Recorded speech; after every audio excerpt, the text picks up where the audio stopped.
All right, welcome back to another episode of Wildside Wrestling Podcast, the 12th installment of our Women's Showcase. I'm your host, the King of the Jungle, Austin Payne, and with me today I have Ruby. How we doing? I'm good. How are you? Fantastic. So, for those who don't know you, let's get into the backstory. What was your earliest memory of wrestling? How did it come into your life and affect who you are today? Yeah, so I've loved wrestling for as long as I can remember. The story is that me and my dad. So my dad loved professional wrestling when he was growing up, and then like when he joined the military, he didn't have time to keep up. But one time we were on the couch and we were just flipping through channels, and he like stopped a little bit to watch Raw, and was just kept going. But I like stopped and because I saw Rey Mysterio and his like colorful mask, and I was like, wait, Mhm. I want to go back and watch that. And just ever since then, I've been hooked. Yeah. Uh, was there a specific moment that triggered or inspired you, perhaps, to actually pursue it? It's just always been in the back of my mind. Like it's always been like, okay, this is my end goal. Like Mhm. there, I don't think there was a specific moment. It was just like I just always knew. Yeah, with like the love of it and everything. Yeah. You're like, I'm so passionate about this. Why not pursue it myself? Sort of. I love it. I love it. Um, so when it comes time to training or time to start your training, where did you end up finding yourself, and about how long were you there for? So my training is a little bit different than most people's. So originally, like I always wanted to go to Dr. Tom's school. So I live like in Alabama, like North Alabama. There's not much Yeah. around here, like at all. So the closest like reputable school was Dr. Tom's. But literally, as soon as I turned 18, he stopped taking beginners classes. And so I was Mhm. like, what am I gonna do? Like my whole life, I was like, and I even like when I was 12, like I went to Dr. Tom Clinic for like kids or whatever. And it's just like Mhm. it's just always I just always knew I was gonna go there. And then that Yeah. option was available. And so like I thought around, like I was like, oh maybe I go to the Nightmare Factory and I don't know, it's just and I'm a full-time college student as well. So it's like, Yeah. okay, how am I gonna fit that in? And my dad worked in the guard with this guy named Dan Leggero, known in ring, and he wrestles at this place called Rocket City. And then I also met Big Booty Judy, if you've heard of her, and Mhm. she also was like, you should check out Rocket City. So it's like this indie training school. They do sessions like training sessions twice a week on Tuesday and Wednesday nights. But unfortunately, I started back in like late September, Yeah. and unfortunately, I had already had my classes scheduled, so I could only make one night a week. Gotcha. So I've only been training for 3 months, one night a week. But yeah, that's kind of what. But now I rearranged my schedule, so I'm now going 2 nights a week. Working around that, you're like, yeah, I love it. I love it. Um, and then obviously in doing this, having your dad be such a fan of it, I'm sure having his daughter wrestle now is a great uh a great addition to that fandom. Yes, he is very excited for me, and he's been like a huge support. And it's kind of sad because like now I'm never home. Like I don't have time to sit down and watch Monday Night Raw with him anymore because I've like going to some wrestling thing or another or just that kind of stuff. So like I do hate that distance between us, but I feel like this is only going to make our relationship grow stronger just because it's built upon something that we love and that Hmm. we did together when I was a kid, Yeah, and now I'm making it my own, I guess. And I think he's proud of me for that. love that. So, in a little of a fantasy booking sense, if you could build yourself your own wrestling faction, you and three other people, let's say somebody off of television, somebody of the opposite gender, and then somebody of the same gender who you're fond of or friends with, who do you think you would put together? Can they be like alive or dead or Yeah, yeah, somebody? yeah. Okay. Okay, I gotta start out with Tony Storm because she's my absolute favorite. I love Tony. Okay.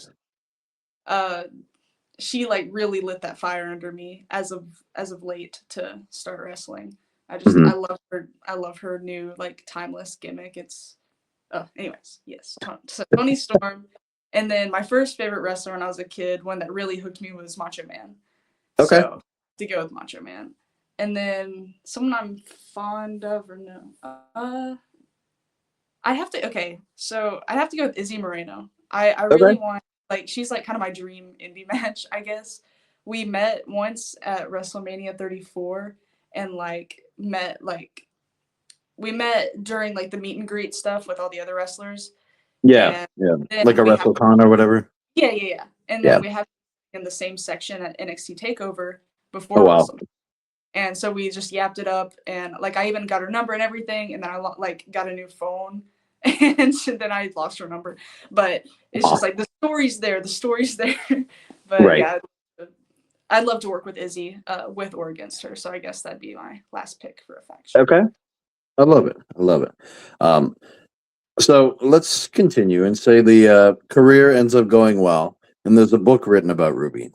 Whether you release it or somebody else, if you had any wrestler narrate your audiobook version of that story, who would you go on to do that for you? Hmm. I guess the obvious answer is myself, but Okay.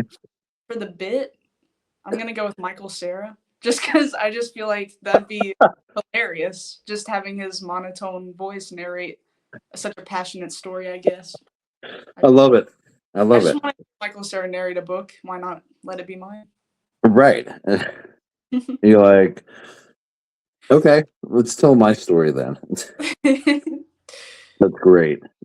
Um, so they say a great wrestling character is yourself amped up to 1,000. With that being said, how do you find the best way for you, now also being a full-time college student and wrestler, is to balance between your personal life and your public persona as a wrestler? So my character is kind of weird because it's just me. So Okay. like I didn't know I was gonna again. Like I said before, like I had very little training just because of my schedule and because Mhm. of like the type of school I'm attending. So like when I found out I was gonna debut 2 weeks before this Rumble. Oh Okay, wow. I had no idea like I had no idea like what idea. Well, okay, so I played roller derby. I played roller derby for Okay. 8 years. Uh, huge passion of mine. I made Team USA and like represented the US in Australia and like played a Oh bunch of wow. other, and we won gold. So like roller derby was like a huge part of me, and my roller derby name was Ruby Red Slapper because every derby person has like a little name, and Mhm. it's like a playoff of Ruby Red Slipper, like Wizard of Oz. So my trainer slash booker was like, you need to stick with that because you already have like a name attached to it. And like you already have like not like a fan base, but like I have a following because of roller derby, Mhm. and it's unique. Like there's not many roller derby. I found one Bashley, but there's no other like roller derby wrestlers things. So Mhm. he kind of wanted that to be my character, but that's still just me. Like Yeah. that's that's just me. So I had no idea who was going to come out of that curtain at the Rumble. I had no idea like what who I was going to be. I had no idea because I was just Mhm. thrown into the situation, and it's literally just me amped up to 1,000. Like there's no balance. It's just me Mhm. There's no being like on off switch. You're like, all right, you don't tune into anything to. Yeah, I got you. no because like and that was my own. I haven't had a match yet. I probably won't have a match for a few more months just because I'm so green. But um that's just whatever. I don't know what happened when I walked out of that curtain, but yeah, Mhm. it was like a switch of just like amplification, like of me. There's no Yeah, other, no specific character. I love it. And you did end up what final two in that rumble, right? Yes, I did. It was yeah, I came out last, and I eliminated one girl, Tsunami, and yeah, final two with who is now the world champion of that company. Oh wow, Thrown out. I love it. So being that the wrestling business is ever changing, and I fear it always will be, As the landscape stands right now, if you could change one thing, what would that be? Um, Definitely. So again, being in the South, especially Alabama, like there isn't much of a women's scene. Like I can count Mhm. on my hand how many women I've seen wrestle in Alabama, Yeah. like in the Indies. But not just that, but like every single wrestler, male or female, that I've asked like wrestling advice from or whatever, they always say the first thing they always say is be careful. Like be careful in the locker rooms when it comes to promoters, when it comes to other wrestlers, like watch your back, stand up for yourself. And I just Mhm. hate that that's like the first thing. It's not like, oh, when you do your clotheslines, you need to do that. Like Yeah. it can be dangerous out there for women, especially like younger girls. Like I'm 18. So I wish that was different. I wish women didn't have to worry about that. I wish I didn't have to worry about that. Right. Uh, but I, and of course there's always good people, and there's Yeah. always going to be people. I'm not like I'm of course there's a perfect world. There's not going to be a perfect world where everything works out, but I just wish that wasn't the top concern and that women felt more safe in these locker rooms, in these indie Mhm. locker rooms. And I get that. And it's like I hate it that it happens, but it's like I get it entirely, you know. Yeah.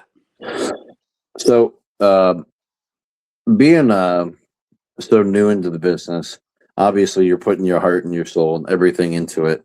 So obviously wrestling takes up a lot of time for you. Yeah. What's your training routine look like, and how do you balance the physical and mental aspects of wrestling in your daily life? Yeah, so I try to work out 5 days a week. So my schedule kind of looks like school. Well, I try to work out in the morning. So workout, school, training. That's like kind of the gimmick on training days. I try to rest on the weekends, but sometimes like I have classes from like 8 to 2:15, and then my training's like 2 hours away, so I have to go straight to training. So sometimes I'm like a little too tired to get up that early in the morning. So even though I try to have rest days on the weekends, that usually does not happen. But yeah, that's kind of I try to keep it simple and consistent with like the style of workouts I do, like chest bag, that kind of thing, push pull. But yeah, that's about it. Okay, I got you. I got you. It's like you do what you know you can do without overdoing it and burning yourself out. You know. Yeah, like I try because resting is almost like that's how you build muscle is resting, really. So I really try to like make sure I have some sort of rest, but honestly, it doesn't always work out that way. Yeah. So the wrestling business, being so widespread and open now, gives you this platform to make an impact on people. Um, with that, what impact do you hope to leave both as a person and as a performer? I I want growing up wrestling was always like it was more than entertainment. It was like a safe space. Like if I had a bad day or whatever, like I could come home to knowing that Monday Night Raw was going to come on and kind of Mhm. like invest myself in those storylines. And I think I would just like to be that for other people. I'd love to be a safe space. I'd love to make people like feel something real. Like I just want to I want to entertain, but I want to be I want to entertain from the like kayfabe aspect, but I want to feel real at the same time. If that makes sense. Mhm. Yeah, yeah. You want to be the person that like that fan goes to the show for. You want to be the person that they come to after and be like, "Hey, I came because of you," sort of situation. You know.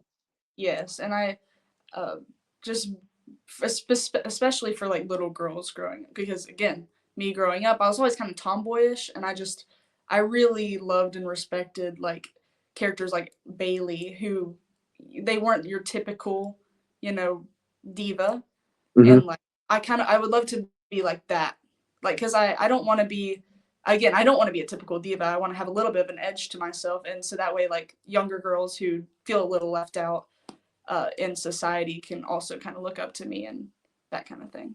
Yeah, and it's like you had mentioned Izzy Marino earlier. She's a perfect example of that. You know, wants Oh to yeah. be everybody's friend. It's like, look, I'm here to spread positivity and be this light in wrestling, you know. Yeah. It's like I'm not always here to like show myself off, and that's what I love about women's wrestling now, that it's simply you guys are here for the same exact goal as the men. You guys are putting in just as much work, if not more than them, uh, to make a name for yourselves, and you don't have to do it by showing off, you know, Yeah. like back in the day. Yeah. So you've spent a lot of time um, putting putting your heart and soul into wrestling. Besides the roller derby, what's something else you're really passionate about outside of wrestling? Oh my gosh, I'm like a huge nerd. I love comic books, I love Star Wars, I love music, I love concerts, record collecting. Like I I'm a huge nerd. So yeah. If all that got taken away and you were able to only stick with one, like hobby or niche, what do you think you would? What can't you get rid of? I can't get rid of music. Like music, I start my day with music, I end my day with music. Everything in between. Like it sets my mood. Like my mood revolves around the music I'm listening to. I just it's so deep set in me. And just live music, concerts, festivals, like it's my favorite pastime is going to shows and stuff. Love that. Love that. And it's like the amount of emotion in music and what it makes people feel too is perfect as well. You know. Yeah. Uh, so if you had the opportunity to go back in time and give your younger self one piece of advice, what would it be? And what would younger you say? Would they listen, seeing how you turned out, or would I they guess not? go easy on yourself, maybe. Okay. I've always like when I was younger and now, if I fail at something, I like shut down. Like I take it too hard, and Mhm. I need and I'm learning through and wrestling has helped me so much learning to fail and embracing it and embracing the that this is progress. It's not failure, it's progress. Mhm. I'm learning. And so just learning how to learn, I think Yeah. would have helped me a lot in my younger days and saved me a lot of stress and anxiety. And I think hearing it from me now, maybe younger me would listen, but honestly probably not. I got you. I got you. Sometimes you got to sit in the suck to make things better. You know. Yes. Like there's countless times in training where like I I just can't get something like it's a sequence and Mhm. I just keep messing it up or like I'm frustrated being forced to call matches cuz I just can't think of it the next spot and like I just beat myself up and it just makes everything worse. Like I perform worse after I just sit in my head for a second. But if I can just step back and be like it's okay, just keep moving forward, the outcome is a lot better, not just in the ring, but emotionally. Yeah. Oh yeah. And it gives you a different outlook on things too, because it gives you different perspectives of looking at it after you fail too. You're like, okay, I didn't succeed that way. Let me try it this way and see if it works now, you know? Yes.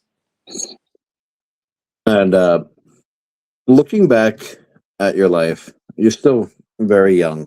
But what's a specific moment or decision that felt small at the time but ended up shaping who you are today? I guess the whole like Dr. Tom school not taking beginners, that doesn't seem like a huge deal, and I was of course very bummed out, but it worked out exactly like how it needed to. Like I was supposed to end up at Rocket City where I am and meet the people I met and just just that I'm just exactly where I need to be, even though that seemed like a roadblock at the time. It was actually just opening another door. Yeah, I got you. I got you. It's like when like I said, you got to sit in the suck sometimes, uh, Yeah. and realize another door will open eventually, and for you, it did. Mhm. Let's say you embrace that nerdy side a little bit. You can step into the life of any fictional character for 1 week's time span. Who would it be? And knowing what you know about their world, do you think you would be able to survive a week? Okay. Okay, I have two options. So one Okay. is Arya Stark from Game of Thrones.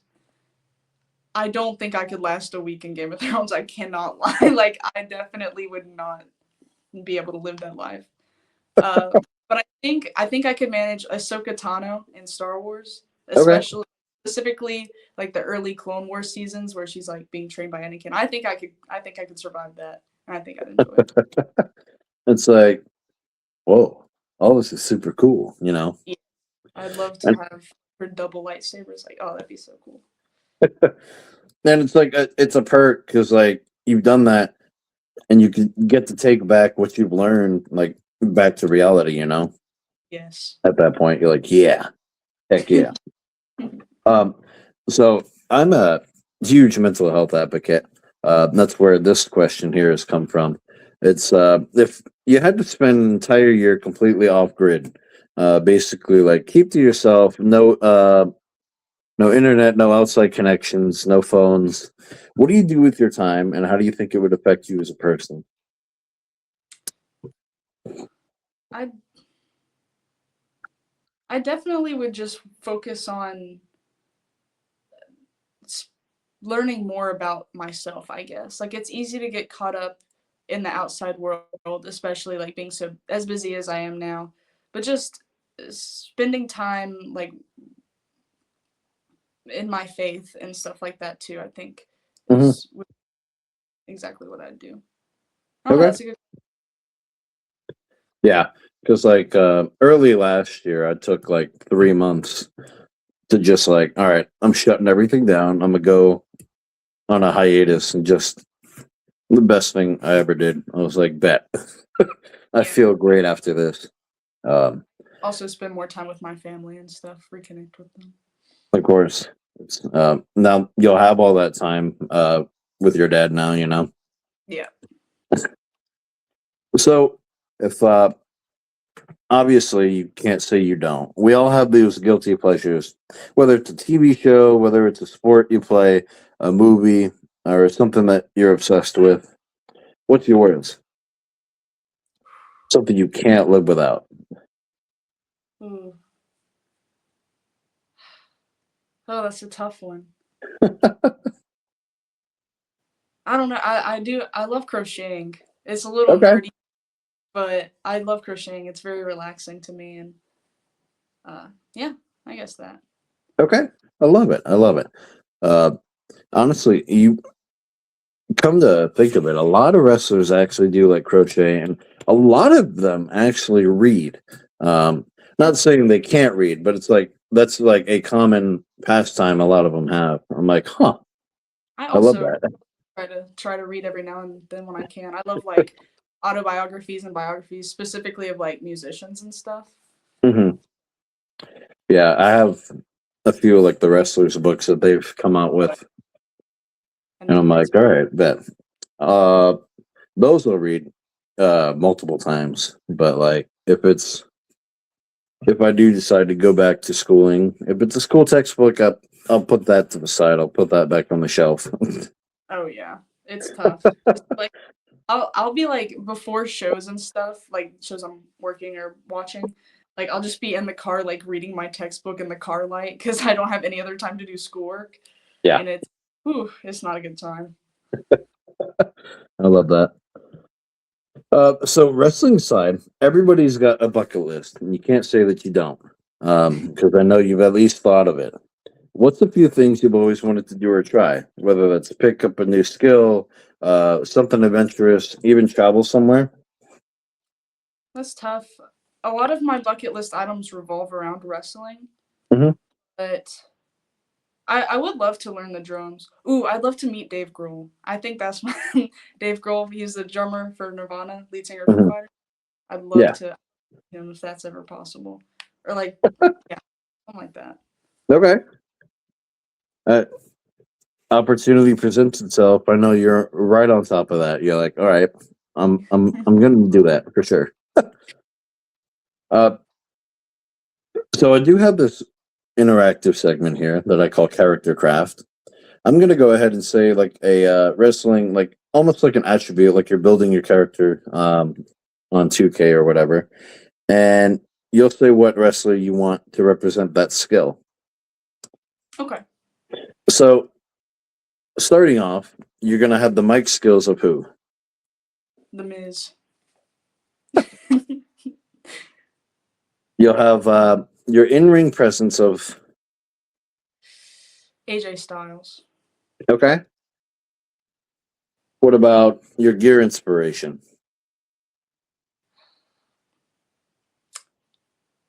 Roxanne Perez. Okay. Uh, you'll do ring IQ or charisma. CM Punk. Okay. Your finisher. Ooh, that's tough. I love the Storm. I'll go Tony Storm. Okay. And then Also, finally, either your entrance, like as a whole, or your entrance music. definitely Saya in Stardom. She has like Okay. the Queen Phoenix gimmick. hmm I love the whole entrance. And then music wise. Music wise, Ruby Soho. It matches. Okay. Yeah. Okay. I love it. And then this other one is kind of like a I agree, I disagree situation, but it's all a bunch of wrestling tropes that I've either gathered from online or have heard people talk about in person.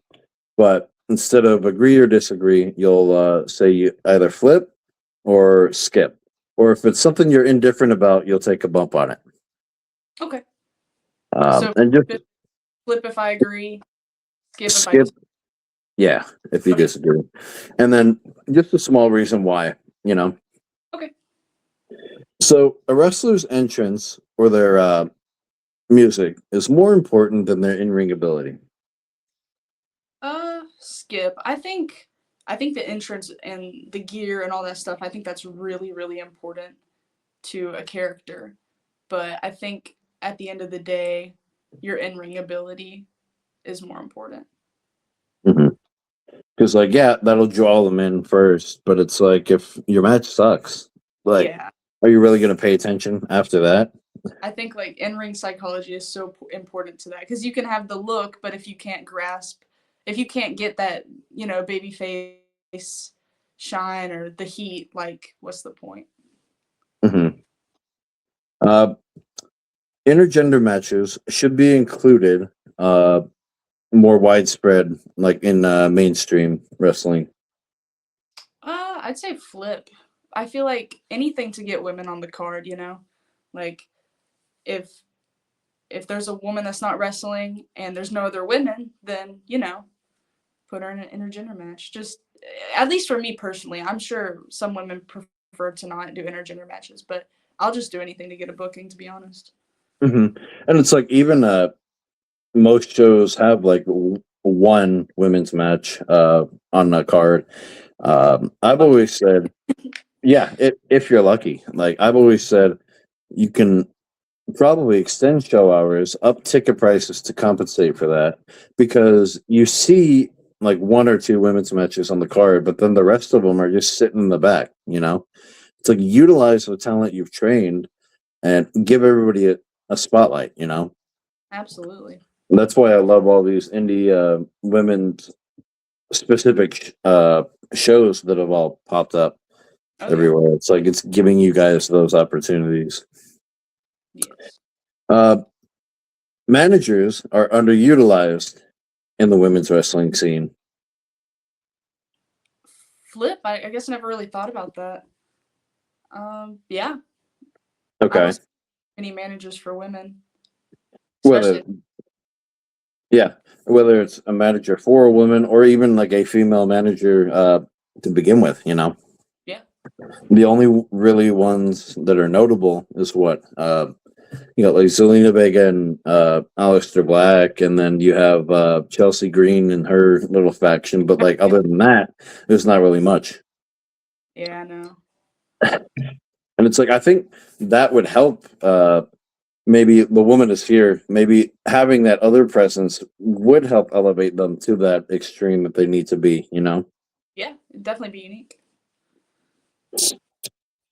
wrestlers who break their character online hurt their mystique. I it could go either way. I think it really depends on the character. So Mhm. like if me being a baby face and like my character kind of being myself, I don't think it would really hurt me if I post about my personal life just because my character is me. But if Mhm. there's like a more complex uh especially like heelish character, like I definitely think it could hurt, but it just depends on how you look at it because it might reel in more fans if you're being more personable. But Yeah. I could go either way. It just depends. Mhm.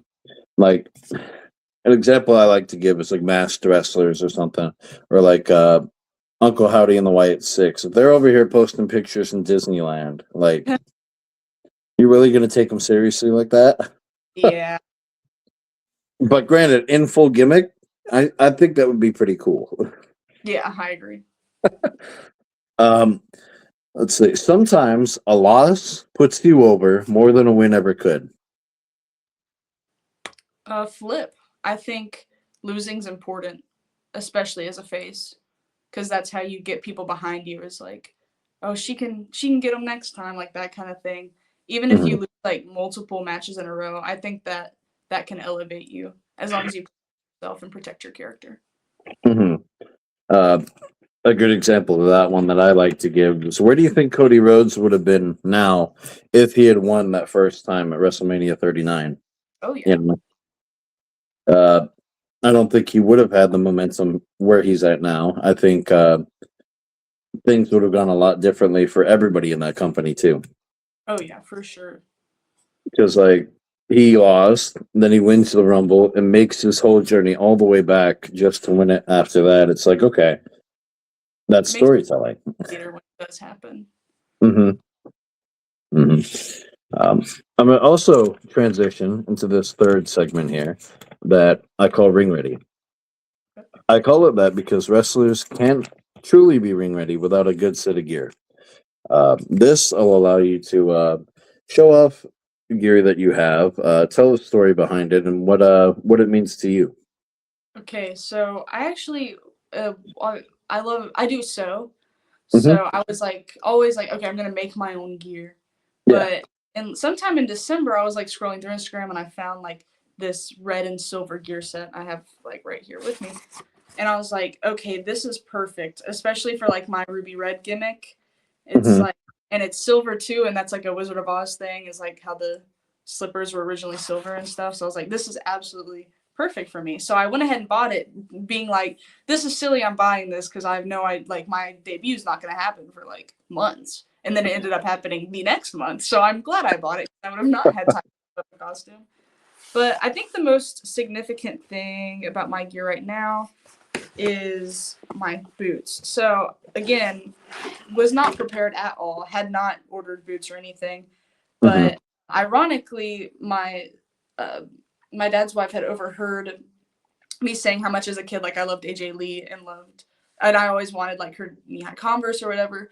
And so for Christmas, she got me these. And so I was panicking before Christmas to my father. I'm like, I don't know like what shoes I'm gonna wear. Like, do I just wear my like I have like the basic like amateur wrestling that I wear Yeah. for training? And he's like, Ruby, calm down. I'm gonna tell you a secret. You got knee-high Converse. Those could work. And I was like, yes, they do. And so here they are. Not just that though, the laces are the laces I wore when I roller skated. And they Okay. fit. So Oh, that's super cool. That's yeah, really cool. that's very, very meaningful for me that I got to debut in the laces that, you know, took me so far in roller derby. Yeah. So it's like you've got a little bit of your inspiration in there, and Yeah. mixed in with a little bit of you, you know? But I will get professional boots. They are coming in the mail as we speak. So this is not a permanent thing. Yeah, you're like, this is a one-off thing. Maybe it's like, I'll bring it back a couple times, you know? Yeah. I love it. So being the 2026 just started, what are some of your goals coming into the wrestling business? I just want to have my first match. I'm really excited to like actually get in the ring and wrestle. And but I just want to learn. Like I just want to learn as much as I can about the Mhm. business. I want to meet as many people as I can and network and travel as much. Like I just this is my first year, real like because I debuted in January, so I kicked this year off running, and I don't plan on stopping. And I just want to keep getting better. I just want to learn more and get as much experience as possible. Yeah, I love it. You know, like travel places, meet people, Yeah. network, and get the people behind you so that way when the time does come, you'll have a decent enough following to propel you, you know? Yes. For those who don't already, where can people find you on social media to either connect with you, follow you, follow the journey? So on Instagram, I really only use Instagram. It's Mhm. Ruby period underscore period red 34. Okay. Very yes, I really only use Instagram though. Do plan on starting a TikTok and a YouTube, but I will post when that happens. I'll post it on my Instagram. Yeah, I love it. So you've heard it first. There's Ruby Red's story.